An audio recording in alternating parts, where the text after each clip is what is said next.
अस्सलाम वालेकुम। कैसे हैं आप सब लोग। उम्मीद करती हूँ आप सब लोग बिल्कुल ठीक होंगे और मैं भी बिल्कुल ठीक हूँ। तो ये जो वीडियो है मैंने स्टार्ट किया लेट नाइट चांद रात की, क्योंकि जो मेरे हस्बैंड हैं वो बहुत लेट गोश्त लेकर आए थे, तो मैंने उन सबको पहले वॉश करना था, पैकेट्स बनाने थे। और इसी व्लॉग में मैं आपके साथ शेयर करूँगी अपनी सहरी की रूटीन और अफ्तारी की रूटीन कि मैंने क्या किया क्या क्या किया। तो मैंने जी सारा जो गोश्त है वो धोकर इनके पैकेट्स बना दिए थे और उन सब में लिख दिया था कि किस में क्या चीज़ है, ताकि मुझे ना बाद में परेशानी ना हो। और इनको एक बड़े बैग में मैंने डाल के ना सबको डीप फ्रीज़र के अंदर रख दिया था। और इसके बाद ना मैंने चूल्हा साफ़ करना था और चूल्हे के ऊपर जो हुड लगी होती है उसको साफ़ करना था, क्योंकि सुबह उठकर माशाल्लाह से सहरी थी फ़र्स्ट, तो उसको बनाना था। तो मैंने सोचा था कि मैं किचन जो है ना वो रात को ही ना इसको साफ़ कर लेती हूँ। तो ये हुड जो है ना बहुत गंदी हुई थी, तो इसको भी मैंने नीट एंड क्लीन कर दिया। और एल्बो ग्रीस ना चिकनी चीज़ों के लिए, जिनके ऊपर जो चिकनाहट आ जाती है, साफ़ करने के लिए बेस्ट प्रोडक्ट है। अगर आप इसको यूज़ करेंगे ना तो मुझे दुआएं देंगे सीरियसली, क्योंकि ये वाकई में बेस्ट है। और मैंने काफ़ी ज़्यादा लोगों को ना इसके बारे में बताया और उन्होंने इसको यूज़ किया, तो बाकायदा उन्होंने मुझे कॉल करके कहा है कि थैंक यू वेरी मच, कि इतनी ज़बरदस्त प्रोडक्ट है। अक्सर तो लोग इसको पहले से ही जानते हैं, लेकिन जिनको नहीं पता ना और जिन्होंने कभी यूज़ नहीं किया, तो वो उसको यूज़ करेंगे ना तो वाकई में उनको बहुत ज़्यादा फ़ायदा होगा इसका। पहले तो मैंने सारा जो है ना एल्बो ग्रीस को साफ़ कर दिया था एक कपड़े के साथ। उसके बाद मैंने इसके ऊपर एक और स्प्रे फेंका था, तो उसको वो शाइनिंग के लिए था, तो उसको फेंक कर मैंने ना टिशू के साथ ना फिर इसको अच्छे तरीके से ना साफ़ कर दिया था, ताकि ना ये नीट एंड क्लीन हो जाए। और सुबह जब मैं उठूँ तो मेरा मूड ना ऑफ हो किचन को देख के, क्योंकि जब गंदा किचन होता है तो हम लोगों को ऑलरेडी मूड ख़राब हो जाता है कि अब किचन पहले साफ़ करो और फिर खाना बनाओ। तो जी माशाल्लाह से साफ़ सुथरा हो गया था। तो इसके बाद जनाब मेरी नज़र पड़ गई रुमालों के ऊपर, तो मैंने सोचा कि चलो लगे हाथ इनको भी धो दूँ, क्योंकि सहरी में जो है ना वो डेली जो पराठे बनते हैं, तो और पराठों की वजह से ना जो रुमाल होते हैं ना वो काफ़ी ऑयली हो जाते हैं। तो मैंने सोचा कि इनको भी साफ़ करके ना अच्छी तरह से धो के रख देती हूँ। तो बाकी जो नए रुमाल थे उनको मैंने अभी तक टच नहीं किया था, जो पहले से यूज़ कर रही थी, इन्हीं को मैंने ना साफ़ सुथरा करके ना धोकर तो रेडिएटर्स के ऊपर डाल दिए थे, क्योंकि रेडिएटर जो है वो गर्म थे, तो मैंने सोचा कि सुबह तक सूख जाएंगे। उसके बाद मैंने अपनी नेल पॉलिश उतारी, क्योंकि अब माशाल्लाह से नमाज़ें वगैरह पढ़नी है, सारा कुछ। वैसे पहले भी पढ़ती हूँ नमाज़ें में अल्हम्दुलिल्लाह। और मैंने जो है वो पहले से ही कुरान जो है वो स्टार्ट किया हुआ था, और मेरा जो है माशाल्लाह से 26वां पारा लगा हुआ है। तो उसके बाद नेल पॉलिश मैंने उतार दी और फिर हम लोग सोने के लिए चले गए थे सब लोग ना। उसके बाद माशाल्लाह से फ़र्स्ट जो सहरी थी उसका भी टाइम हो गया था। अलार्म हम लोगों ने लगाया हुआ था सब ने अपने अपने फ़ोनों पर, तो लेकिन उठा कोई भी नहीं, किसी से भी नहीं उठा गया, सिर्फ मैं ही उठ कर नीचे आई। और आकर मैंने जो है ना वो अपनी सोई हुई शक्ल के साथ जो है अफ्तारी बनाना स्टार्ट की, क्योंकि थकी हुई थी, बहुत ज़्यादा थकी हुई थी मैं। कल जो है चांद रात को मैंने काफ़ी ज़्यादा काम किया था। और उसके बाद लेट नाइट जब गोश्त लेकर आए तो उसको देखकर फिर मुझे और थकावट हो गई कि अभी इसको भी सारा धोकर पैकेट बना के रखनी है। तो उसके बाद फिर मैंने जो है ना सहरी बना ली थी। बस हम लोग मैंने 3 ही पराठे पकाए थे, क्योंकि जो है ना बच्चे वो नहीं खाते हैं ज़्यादा शौक से ना पराठे, बल्कि 2 बच्चों को तो मैं उनके रूम में ही जाकर जो है सहरी देकर आई थी।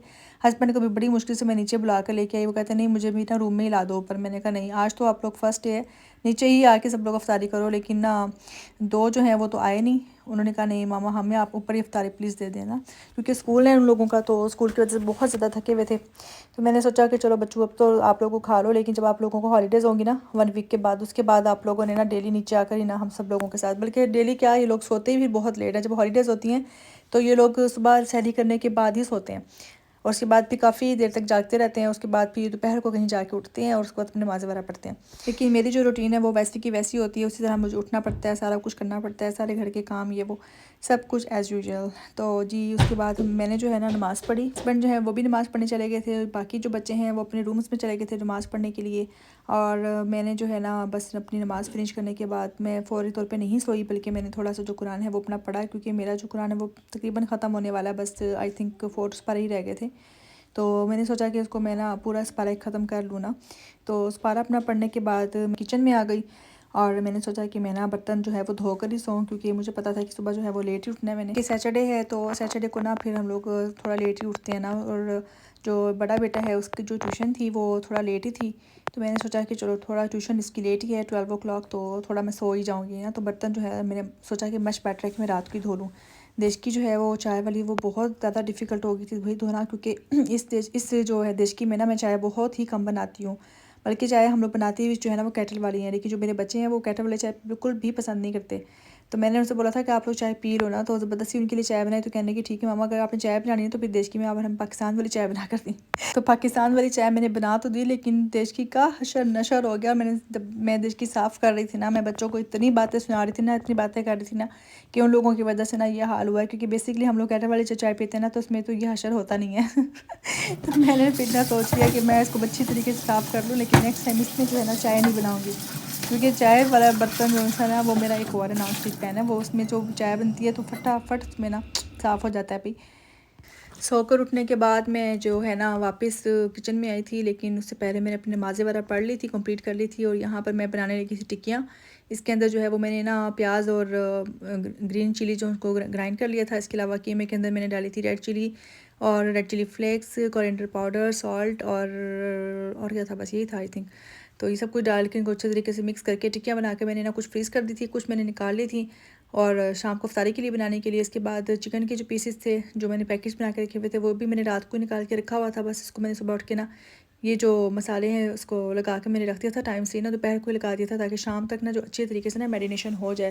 तकरीबन 3-4 घंटे की मैरिनेशन में ना चिकन जो है वो बहुत ही अच्छा बनता है ना।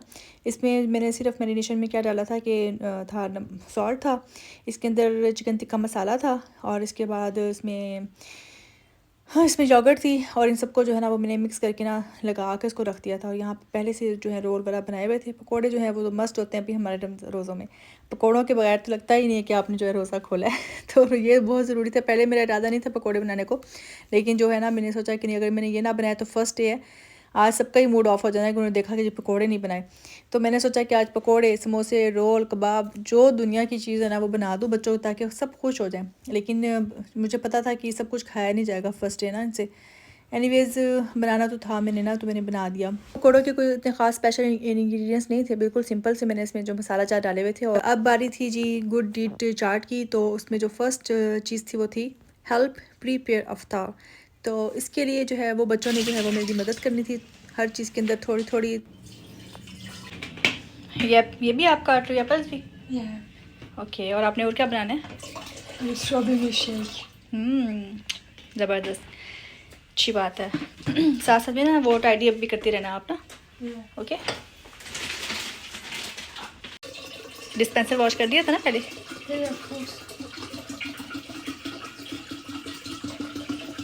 और आप क्या बनाओगी, क्या हेल्प करोगी मम्मा को? Strawberry shake. गुड। और ये भी आप बना रही हो हरबा? जी। ये तो फेवरेट रेसिपी है ना आपकी। इसके बगैर तो गुजारा नहीं है। तो यहाँ जी सारा जो है ना वो कुछ बनाने लगी हैं। तो मैंने इनसे बोला कि अपनी रेसिपी जो है ना शेयर करो हमारे साथ भी, जो मेरे यूट्यूब व्यूवर्स हैं उनके साथ भी शेयर करो। तो वो हंस रही है। चलो बताओ क्या बना रही हो? You first add a cup of cream. बस हाफ हो गया I think. And then And then you whisk it. Try to have the same consistency as this. Not too thick and not too thin. Okay. And then And then add 4 tablespoons of sugar.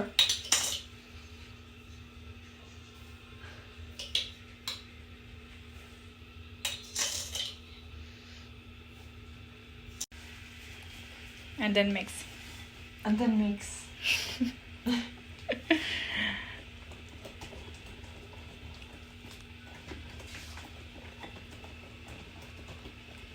And now you should add all the fruits. So you have 2 bananas, 2 apples, and 4 dates. Okay. ये recipe सारा की favourite है। Always ये हर रमज़ान शरीफ में अपने लिए बनाती है, बल्कि हम सब के लिए बनाती हैं। और ये हेल्थी है काफ़ी। और इसके अलावा अगर बच जाती है तो हम लोग कब खाते हैं? सहरी में।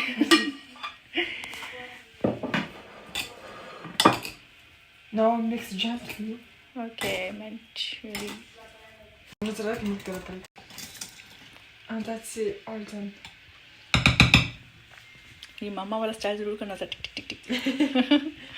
चलो ठीक है, इसको टेबल पे रखो जी। अब ये बनाने लगी है स्ट्रॉबेरी मिल्क शेक। इसने मुझे बहुत हेल्प किया seriously. Now to make that, you first add all the strawberries and bananas. Oh my gosh. What happened?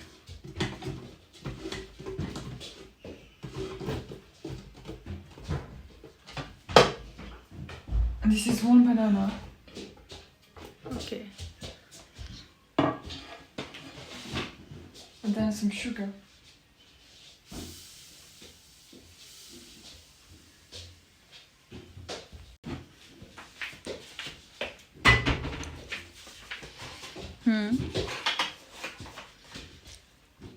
And then add some milk.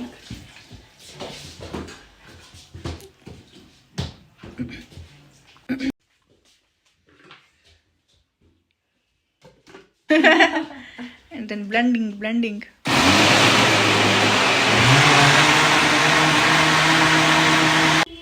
And here you go. I've just finished making this. Yeah. तो जी मेरी जो help हो गई थी milk shake बनाने में, और इसके अलावा जो हरबा था वो बनाने के लिए। तो हरबा जो है वो बेसिकली एक अरेबिक डिश है जो कि अरब में बनाई जाती है, और मेरी सिस्टर जो सऊदी अरब में रहती थी ना, वो बहुत ज़्यादा शौक से ही बनाती थी, तो उन्हीं से बस हम लोगों ने ना सीख लिया, और उसके बाद जो है वो अभी तक ये चलता ही आ रहा है, क्योंकि ये है ही बहुत ज़्यादा टेस्टी और बहुत लाइट होता है। तो शामी कबाब जो वो बना लिए थे मैंने, उसके बाद मैंने जो है वो पकौड़ों के लिए फ्राई पैन रखा। ये जो फ्राई पैन है ना, स्पेशली जो है ना फ्राई करने वाली चीज़ों के लिए होता है, क्योंकि ये काफ़ी ज़्यादा जो वो ख़राब हो गया था, लेकिन इसमें ना जो चीज़ें ना वो बहुत अच्छी फ्राई होती है, क्योंकि स्टिक नहीं होती हैं बिल्कुल भी ना, साथ लगती नहीं है नीचे। तो समोसे रोल जो है ना मैंने बना लिए थे उसको एयर फ्राइड में विदाउट ऑयल, और इसको मैंने रख दिया था बफ़े में। बफ़े लेने का मुझे इतना फ़ायदा हुआ ना, सीरियसली बहुत ही ज़्यादा ना, कि इसमें चीज़ें जो है ना वो काफ़ी देर तक गर्म रहती हैं, बल्कि इसमें गर्म ही रहती हैं।